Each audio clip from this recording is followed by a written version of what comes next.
G'day fiends, Andy here for GSR. Mizuno have some new irons in their JPX range. Let's talk about the new JPX 923 Tour and the JPX 923 Forge. First up, Forged, you know what I mean? First up, let's have a look at the Tour.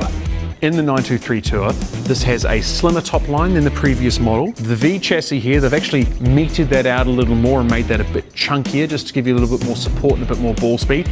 These differences are subtle, remember. The scoring irons, they actually got slightly smaller heads. You know, the type of players that are going to be using this do like that small, sleek, slender look. And the big development is they've brought in a copper underlay from the NP20s. And with copper, you get a softer feel. I've had it described to me as like a copper underlay in a club feels as though the ball sticks on the face a little more. So you could say you get a little more feedback from your strike with a copper underlay. So this here, that look from the MP20 is actually in underneath this. And that's the first time copper underlay has been in the JPX family. That in golf nerd world is a very exciting development. So I'm looking forward to hitting that indeed. From that small, sleek, slender club to the new JPX 923 Forged. So what's different in this? Well, it's the kind of same old stuff you hear in the golf industry, a little bit faster, a little more feel. So here's how they've done it. The key point for this generation is the thinner face.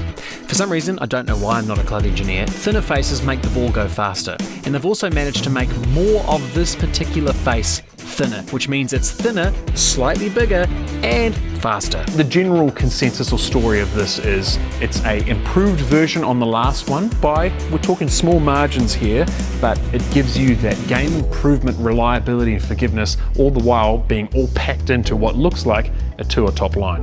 So let's have a stab. Oh, and to keep it on brand, today we're going to use the Mizuno golf ball, the RB Tour. Oh, almost fallen over there.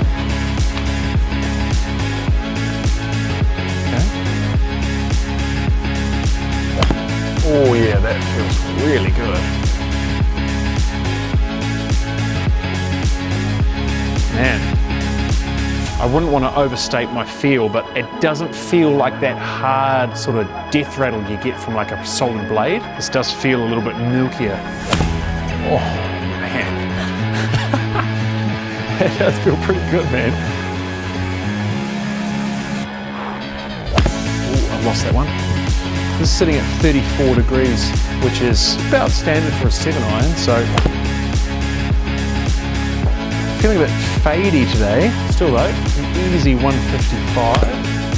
Bit heely. Okay. I shanked it. Interestingly though, I've hit that terribly and it's still gone, you know, like it's still on the planet. There we go, that's pounded. That's long too. Jeez, this is a Tour iron. You do need to hit it out of the middle, but when you do, goodness me, does it feel nice.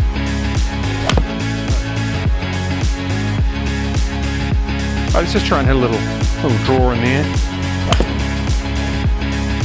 Oh, that feels so nice. Always trying to hit a little fade ball in there. Wow, that feels good. Really, really good.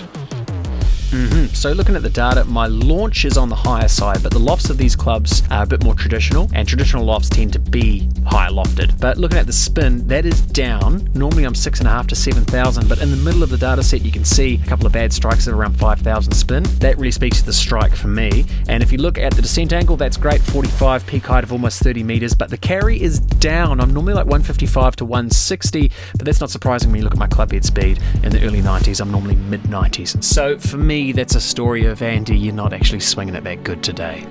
Almost fallen over there, lost that one, shanked it. From a subjective perspective, I can really understand the softness of the copper. When you hit it out of the middle, it feels amazing, but it is a Tour iron. If you mishit it and you're swinging it a bit average, then you will find out about it. So this is not for someone who can't strike the ball.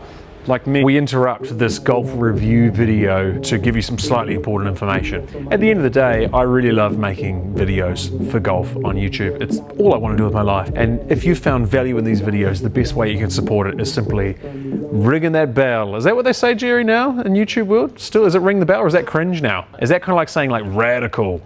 Yeah, well, hit the bell ring, or just like, subscribe. That's probably the better word. If you found value in this, the best way you can support this is subscribe and engage and share it around. If you found no value, I'd rather not get the hate mail, so just scroll on and find something else. Thank you very much. Back to the video.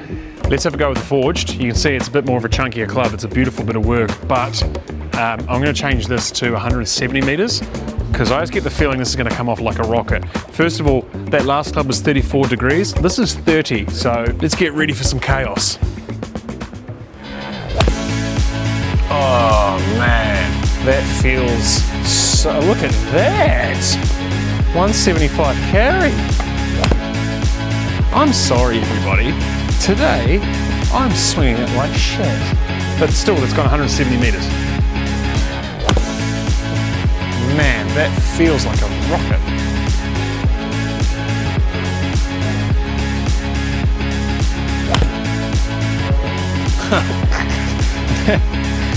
That is really fun. I think my ego gets in the way because I'm like, oh, I'm on a 0 handicap. I need to make sure I've got tour irons. And I'm like, look how easy golf is with this.